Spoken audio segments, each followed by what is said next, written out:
Hello everyone, welcome back. This is Apex Wilderness Adventures and I'm your host Luke Boothman.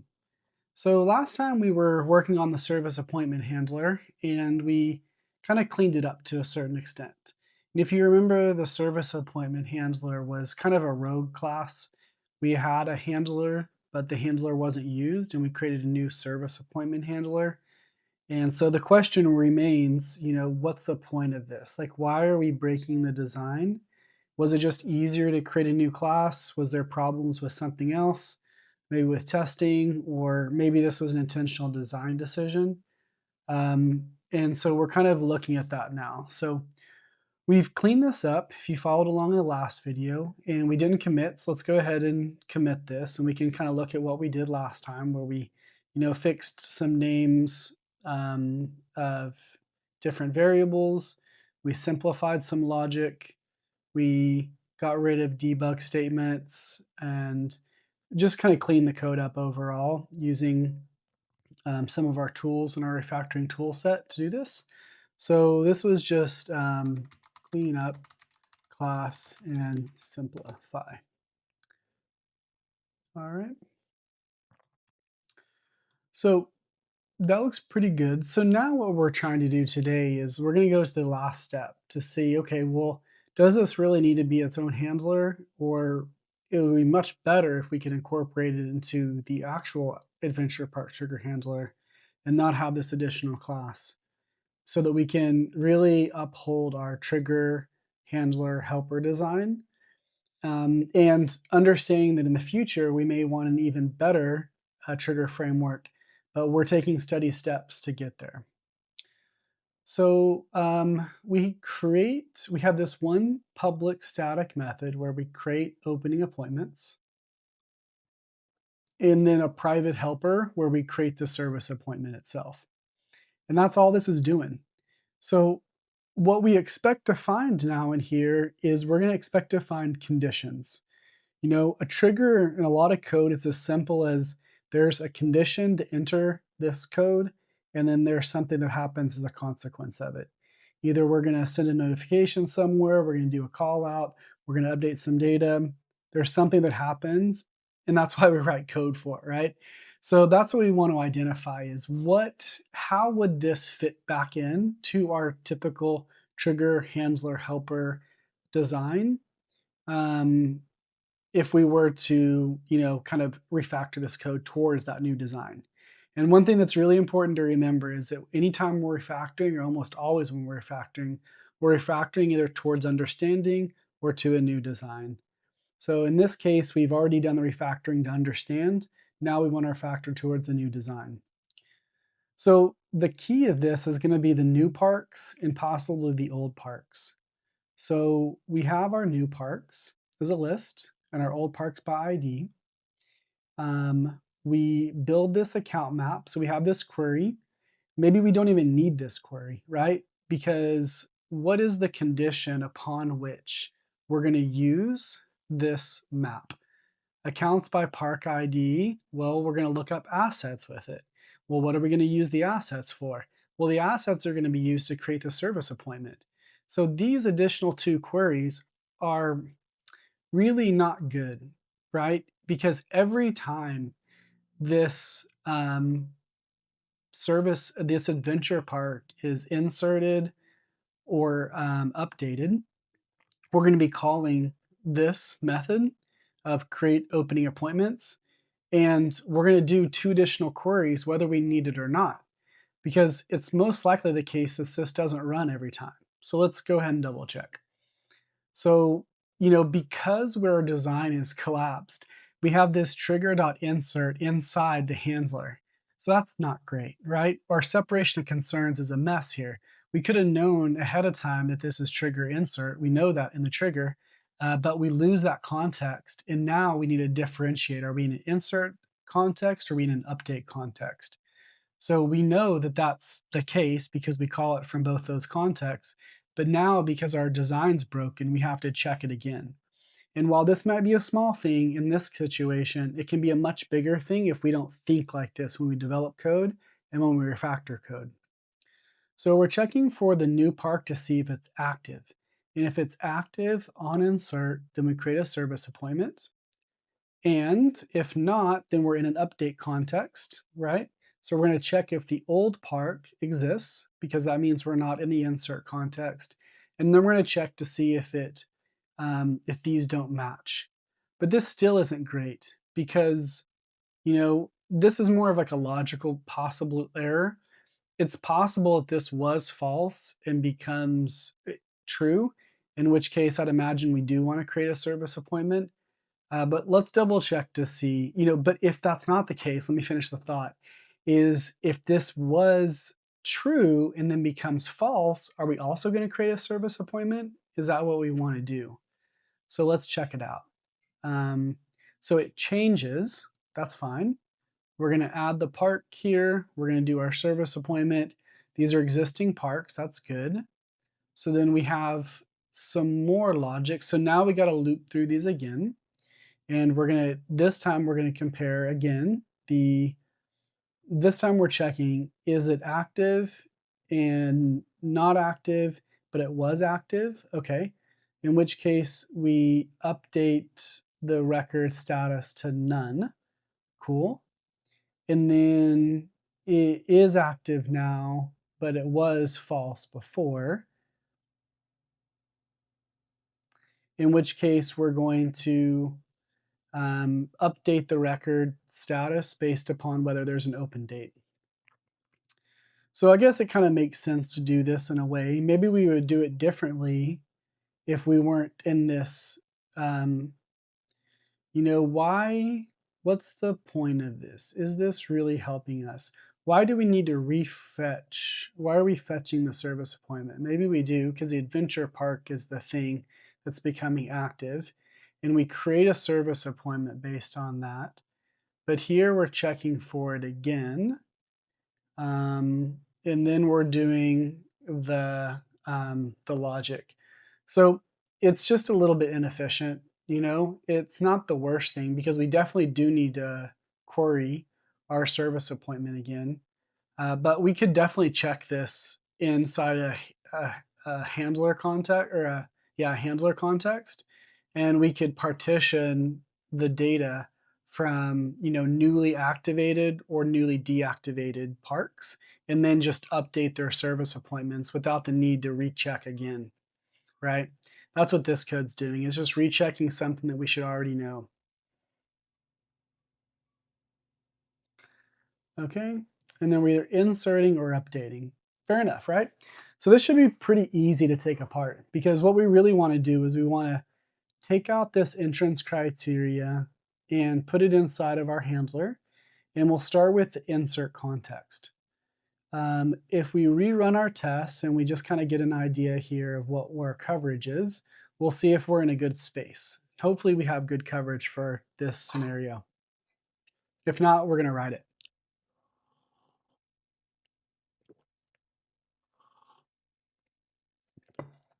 I love having unit tests. Unit tests are great. Some people don't like writing them, but man, they're great to have. Because whenever you have them, they're like this test harness for your code. So that when you make changes to things, you can figure out if you're breaking something accidentally. It gives you a lot more confidence in your refactor when you have good unit tests as a check, right? So let's go ahead and see what we have covered here.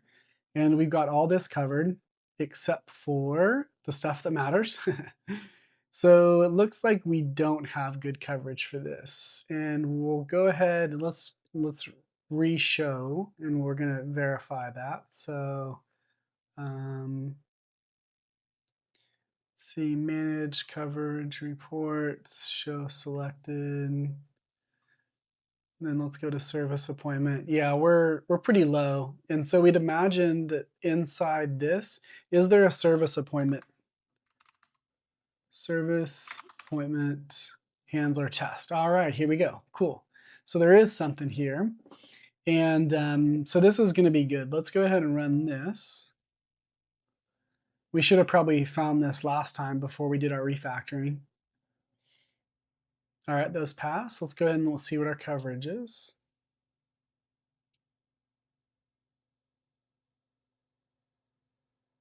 If there's a mismatch, it might be because we haven't pushed this. So let's go ahead and save this and deploy it. We'll see what this is. 94, 95%. That's pretty good.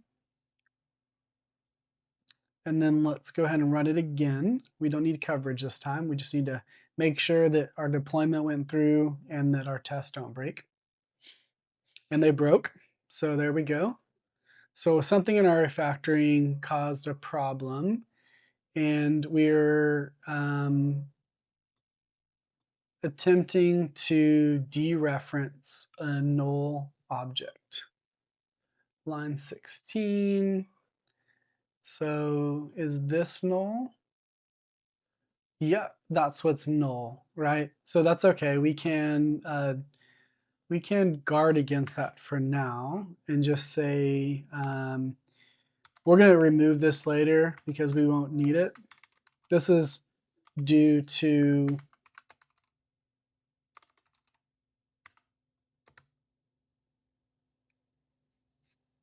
the fact that we're handling multiple contexts. So we're handling both insert and update. And so when this is insert, this map is null.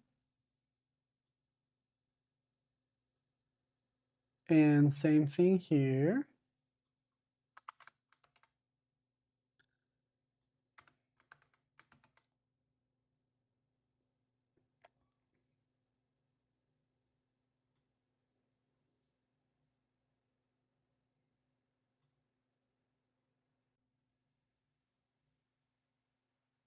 Okay, fixed one of them. Let's see what our other one is. Oh yeah. All right, so we should create a service appointment, but we're not creating a service appointment. So let's go ahead and see what test behavior is. Let's see what our tests are. We have test behavior 2. Okay, not great names, right? We want to refactor these and fix them. So let's go ahead and do this today. This is, this is kind of how it goes in refactoring is as you're doing it, you learn more and you just, that's it's part and parcel of the process. So I think what we're going to try to do today is we're going to refactor the handler and get this to be in a good state, and then we will move on to untangling the service appointment handler class, as well as this test to incorporate both of them into the Adventure Park trigger framework. So let's go ahead and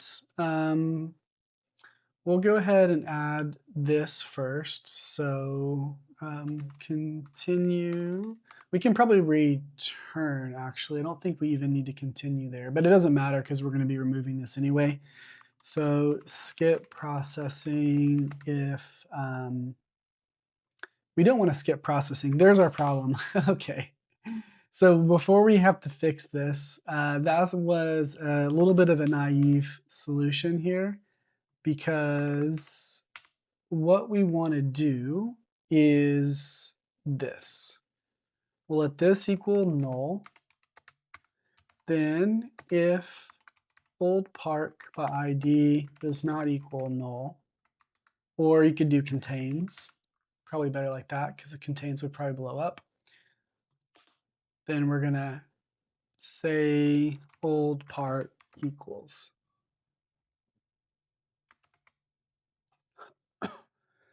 And then maybe we can make this even cleaner just for fun.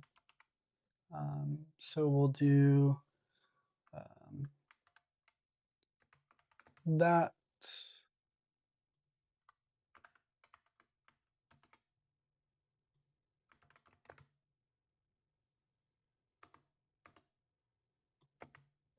All right, Adventure Park, old park. Parks by ID is not equal null. Okay. String O get. Where am I wrong here? Does not equal null. You have a park. You take the new park ID.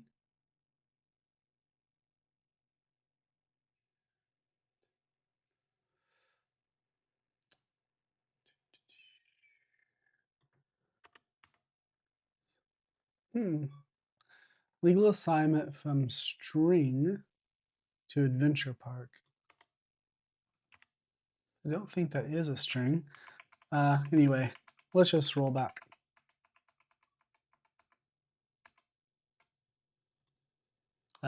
It's just kind of stuck right now. That's funny. Let's go ahead and go back since I think this code is right. It just, yeah, okay. It was just struggling a little bit. And then we'll do the same thing down here.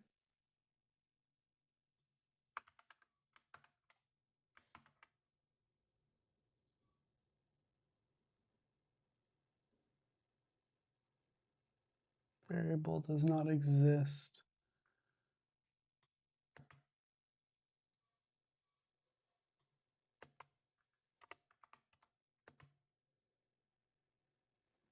Old record. Okay, so it used to be called old record and not old park. That should have been fixed anyway. All right. Deploy it. And let's go ahead and run all of them just to make sure we didn't break anything more. Hopefully this works.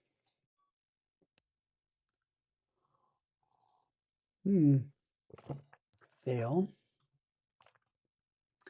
Attempt to dereference old park, right? So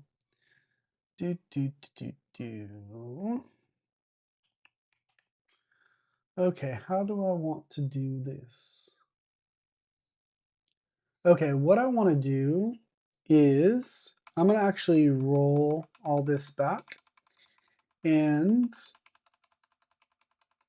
we're going to go with our first solution of that. And what we're going to do is we're just going to move this below because that's where it should be. You can be there because this is going to only be used in the context of update. So there'll be a value, right? Yes. And then here, what we want to do is we want to take this logic and put it below the insert logic. So you'll continue. Yeah, let's try that. Go ahead and run this. Think this should work this time? Should. Yeah, there we go. Okay. So this was just, these are the part of this is kind of a dumb one, but it's like it's just part of it, right? We're mixing context between insert and update, and so we're suffering the consequences of it. So let's go ahead and avoid checking map during insert context. Kind of. That's kind of what we're doing. Okay. So now this is not test behavior. That's not a great name. We're going to go ahead and update our API version, which I like to do. And then we'll rename these. So should create service appointment when park new, park is active and has an open date. And then here, okay, so that's good. Let's go ahead and add our test.start, test.stop. We have those. And then, okay, test.start, test.stop. So we should know this by now. Like, this is how we create good unit tests. We give them the good names, we form them correctly. Very straightforward.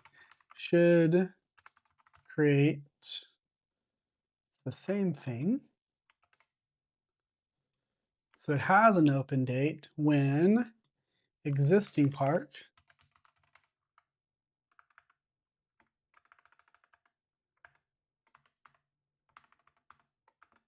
existing park with an open date becomes active, right?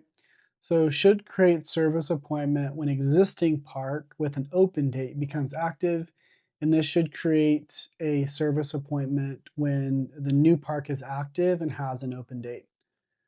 Very cool. Looks like I can do hand gestures. That's neat. All right, we create that. We create a price book. Go ahead and deploy that and run these. And then I think our tests are looking pretty good.